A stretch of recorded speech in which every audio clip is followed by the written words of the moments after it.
Baik, kita ke informasi Hari Penyiaran, yakni puncak Hari Penyiaran ke-88 akan dilangsungkan di Gedung Auditorium Sarsito Mangunkusumo RRI Solo hari ini.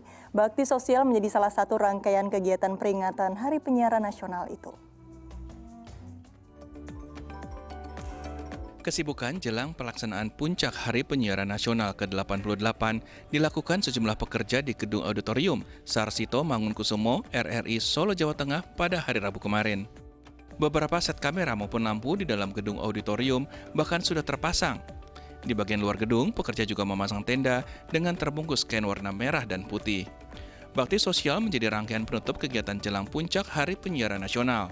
Kegiatan dilakukan Komisi Penyiaran ini menggandeng sejumlah yayasan. Salah satunya yakni Yayasan Pundi Amal dan Peduli Kasih SCTV Indosiar. Dalam kegiatan bakti sosial, Komisi Penyiaran Indonesia dan YPP menyasar penghuni panti asuhan, warga kurang beruntung, dan kaum disabilitas. Bakti sosial sangat membantu saat masa pandemi seperti yang terjadi saat ini.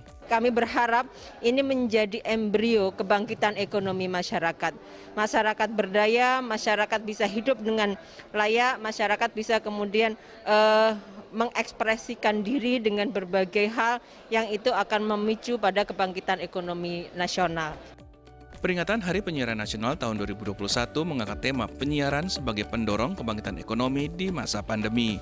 Tema ini sengaja diambil karena lembaga penyiaran harus menjadi bagian pendorong pemulihan ekonomi nasional, terlebih di saat pandemi. Heri Prasetyo melaporkan dari Solo, Jawa Tengah.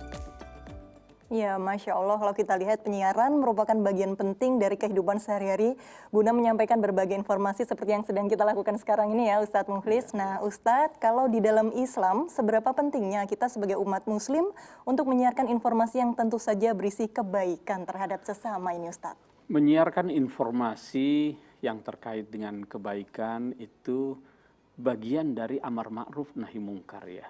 Jadi kita mengajak orang untuk melakukan kebaikan dan menjauhi atau mencegah kemungkaran. Karena setiap kita itu memang diwajibkan untuk melakukan amar ma'ruf nahi mungkar. Apa yang dilakukan oleh para jurnalis, ya wartawan, itu adalah bagian dari amar ma'ruf nahi mungkar. Dan tidak berlebihan kalau itu juga dikatakan bagian dari jihad. Jihad itu jangan dipersempit dengan mengangkat senjata, tetapi jihad itu juga upaya sungguh-sungguh untuk menyebarkan kebaikan, ya pesan-pesan kemanusiaan, pesan-pesan keagamaan itu juga adalah jihad. Jadi dia bisa berjihad dengan penanya, bukan hanya dengan senjata, dengan hanya pistol dan lain sebagainya, tapi bisa dengan pena. Masya Allah, berjihad dengan berdakwah, dengan penanya, dengan menyiarkan kebaikan terhadap sesama yang sangat mudah sekali di era digital saat ini ya Ustadz. Nah Ustadz, saya ingin tahu nih Ustadz, kalau sekarang kan kita mudah untuk mendapatkan informasi dengan melihat siaran-siaran yang ada. Bedanya kalau di zaman Nabi terlebih dahulu itu Ustadz, bagaimana Nabi ketika menyiarkan informasi nih Ustadz? Ya tentu penyebaran informasi antara dulu dengan sekarang itu sebenarnya substansinya sama ya. Jadi hanya medianya saja yang berbeda ya. Dulu bagaimana misalnya Rasulullah itu menyampaikannya melalui majelis-majelis ya, kajian. Lalu kemudian bagaimana para sahabat itu juga bergiliran ya. Bergiliran, bergantian.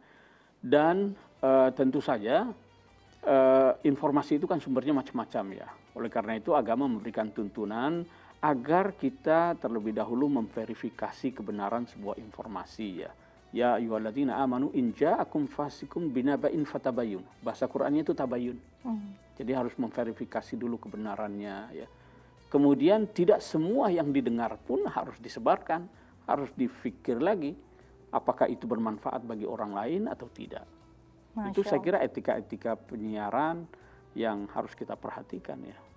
Masya Allah, dan tausiah tadi sekaligus menutup perjumpaan kita Ustadz di segmen 2 ini. Terima kasih banyak Ustadz Mukhlis Hanafi yang sudah menyampaikan tausiahnya untuk seluruh pemirsa Acwa TV. Assalamualaikum Ustadz. Waalaikumsalam warahmatullahi wabarakatuh. Baik, dan pemirsa jangan kemana-mana, usai pariwara Muslim Update Acwa TV akan kembali dengan informasi aktual dan menarik lainnya. Tetaplah bersama kami.